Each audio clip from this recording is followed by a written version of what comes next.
going to talk about works in progress, or UFOs, or whips, or not completed projects, whatever you want to call it.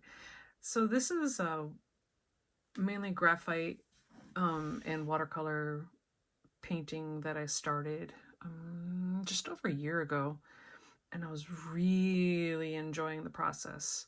And as you can see, it's not completed. And one of the reasons why was because I was terrified of making mistakes. I was really enjoying it. The other part was I was really enjoying it, and sometimes I now realize I have a hard time allowing myself to feel or experience joy, I guess is the best way to put it. And this is not an uncommon problem with creative people, I'm learning. And I think a lot of people who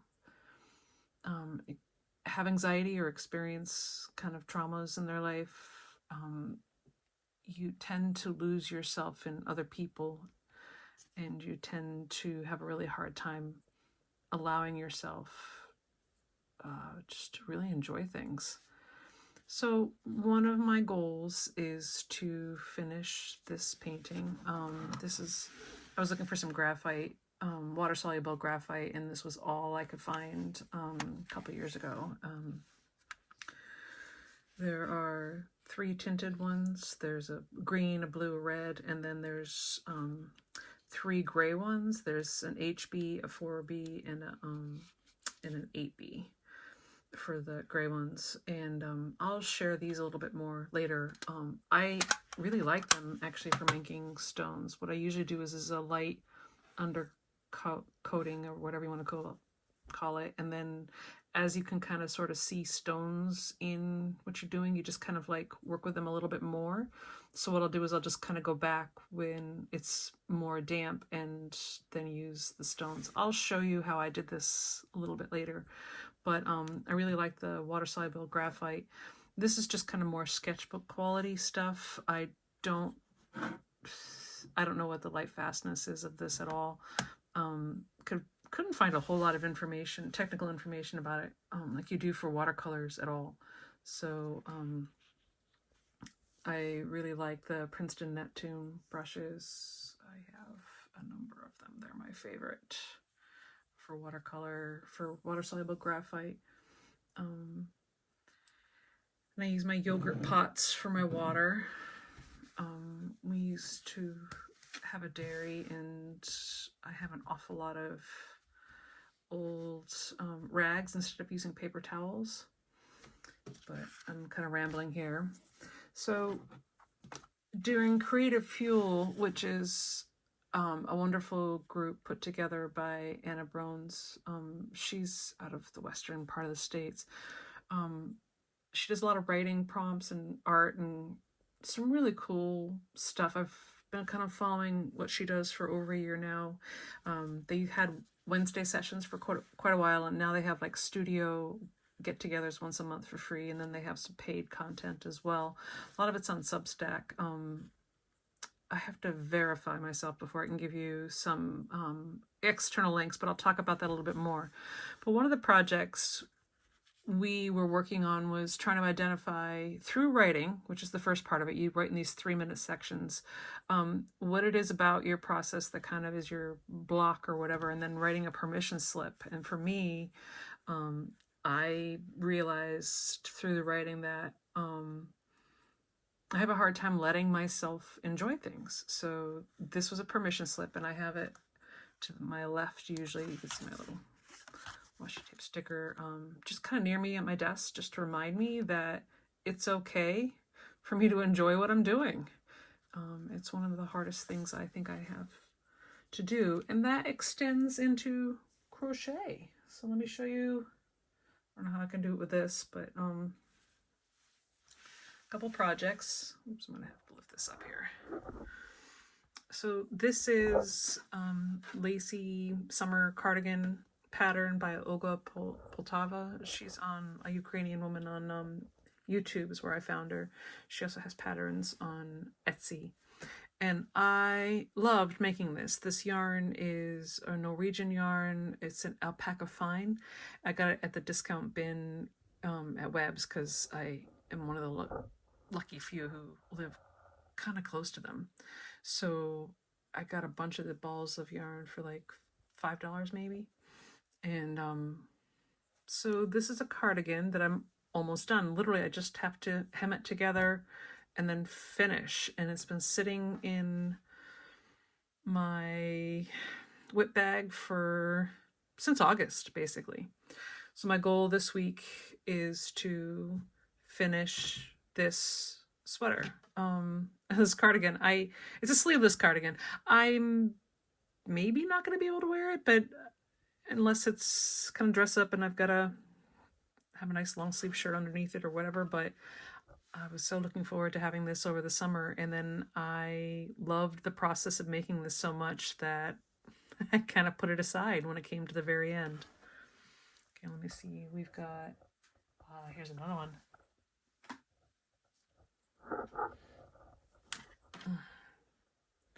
This is the softest thing you'll ever run across. So, here, let me see if I can. Oh, now my refrigerator goes. I thought I was going to do this before the refrigerator kicked off again. Sorry about that. So, this is inside out. You can see this. This is the Secret Garden cardigan, I think it is, by Clarisabeth. She's with Crochet Cakes. Beautiful lace pattern in the bottom. And then on the top, her pattern normally has you do half double crochets, but I replaced that with simple stitch. Yes, let me just take this apart here so you can see. My goal is to finish this one next week. I'm trying to be realistic about my goals because I counted 12 whips, and I'm trying to get it down to 3 for crochet per project. For crochet, 1 challenging, meaning it's something that's kind of teaching me a new technique or pattern or whatever. I want to have 1 that just easy. I don't care what size it is, but it's just kind of like a brainless project for my brain. And then 1 small portable project for taking to, because I like to do a lot of crochet at like breweries and stuff with friends. More my friends knit than crochet, but which is fine. But we tend to like to, go out and do it in public, so to speak. So I just like to have a portable project because sometimes these are kind of big. Here, there you go. So this is what it looks like this. So I got, the base is an alpaca, which is strange because I used to not be able to tolerate alpaca fiber, but lately I have been able to. That I found in a D-stash on Etsy, and then I carried it with a mohair that I got from Webb's. It was part of their Valley yarn, and I'll share the colors and stuff once I'm finished with this. I'll grab the yarns. So literally I just have to put this together. That's kind of it, and then I'll be done. I wanted to try and do 3 different colors, see what it looked like. Absolutely love the texture and the drape of this vest, and I'm going to try and be realistic and say I will complete this next week. Hopefully this week, but next week is realistic.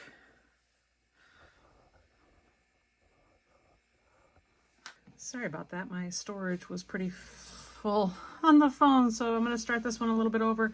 So this one is a cowl that I started a couple weeks ago. This is not a permission for joy thing. This was more about overwhelm, which is the other reason why I don't finish projects. And I think a lot of us can have experienced this. I developed anxiety because of the brain infection and some trauma I had recently. And sometimes when things just get out of hand, you put things down. And in this case, forget about it. It was in the drawer next to my bureau because I figured I can do a row or 2 or something like that as I go along. This one's, it goes with a hat I made for my mom, and I have one more ball of this. I will make some mittens. It's just a set in a nice dark green, kind of a pine green color that will look nice on her.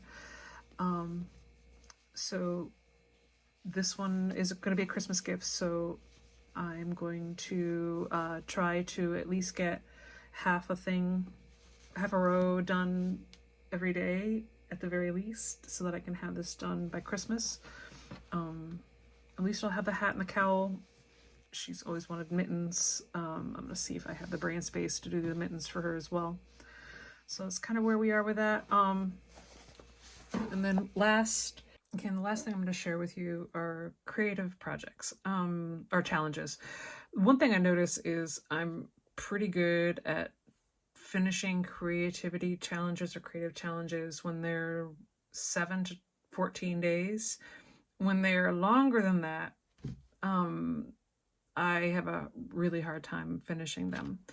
So here are two examples of two of them. This was the Camilla Damsborough challenge in October, and I got as far as the cyclamen.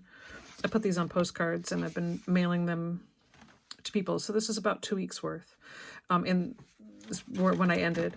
So, and what I did was I mailed a lot of these to different friends of mine that were part of this or another challenge in October, because in October there's a lot of like ink-based ones. So these are line and wash, which means we have ink and then the watercolor.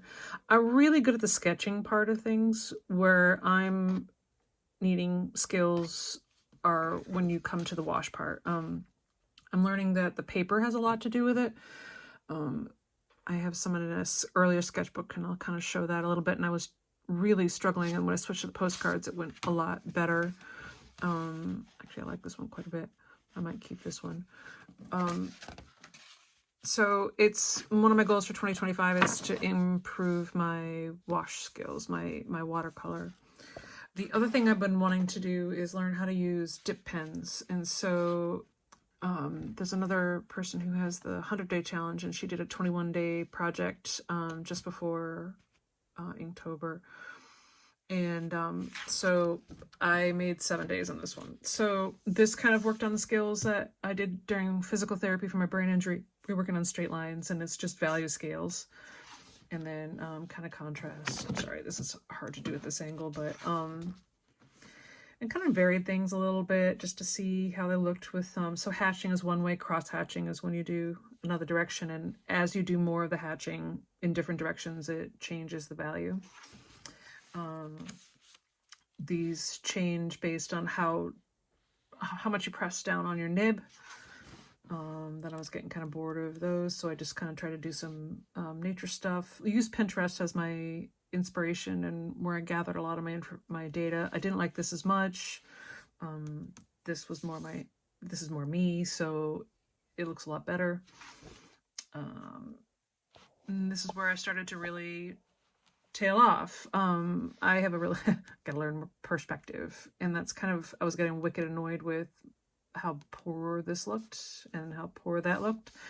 So I drew my trusty stones, which is a safe spot for me when it comes to drawing things, because I like stones. But yeah, it's going back here. It's also looking at I kind of kept a note, oops, the first one, where I noticed that I was pretty super stressed here, and you could tell that in the quality of this. You go slow, you don't have to go quick is kind of the deal, but I was getting sloppier the more stressed I was. What I do for a lot of these challenges, I mean, we set intentions like to improve my pen and ink skills, using a dip pen, and I set a timer for about 10 minutes and only work on it 10 minutes at a time, and I tend to be able to do pretty good. But one of the problems I was having was also I was spending a lot more time looking for a lesson online, and I did get a couple books out of the library, but they just didn't resonate. This one I just kind of looked at the inks that I had, and I did a water test where I put the ink down and then put water over it, and then this one was just water with the ink going through it just to kind of see what they did. The walnut ink, do I have it on my desk here? Interesting, I don't have it on my desk. I usually do. So you know, this one is the P.H. Martins. This one I got over the summer with an art haul. And then I have the Daler Rowney, the FWs. I use these quite a bit, actually. I also have these because this is a local-ish company and they were free at the co-op, but I didn't use it in this. Oh, actually I did. I used the sepia for the Royal Talens. So I just did a sample of all of them to see how they responded. And then that's it. So one of the goals is to actually start this challenge over and finish that. And I got, yay, this book from the library. It took a couple weeks to get here because you put it on hold, and then it got to my library finally. So there are, oops, how do I do this without, as you see, there's like a whole lot of tutorials in here that actually ironically are very similar to the ones that I found on Pinterest, because apparently you copy things on Pinterest and post them. So I'm going to work through this book and just kind of redo the whole entire thing using this as my textbook, because it's definitely resonated a lot more with me. And then as I go along, when I do these studies, I'm going to kind of pick ones that kind of a little bit more my style.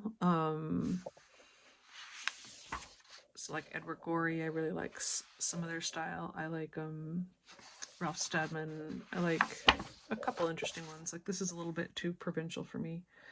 It's very sketch, but I already do that now with pencil and graphite. So, you know, I'm just going to try and, what you do is you get like a little window of it and you just kind of put it down and just do a character study of a certain section of things and just kind of work through that. So I'm just going to do the first part of this book and work on the skills, but you know, that was another case of I was going along but spending an awful lot more time researching, and because I'm trying to learn a lot of this stuff on my own, and I have a number of scarves where I put them down because I was frustrated because I couldn't figure it out on my own. And yeah, so the goal is to also reach out to people and figure out skills, because you know, I'd like to finish a lot of these different things and have a little bit more structure to my learning. So 3 reasons why I have whips are not quite there skills wise. I just sometimes I enjoy it too much that I won't give myself permission to finish, or I get overwhelmed. So if you experience any of those things, or you've kind of identified why it is that you stop projects or you have things set aside, share it down below in the comments. But thanks for coming.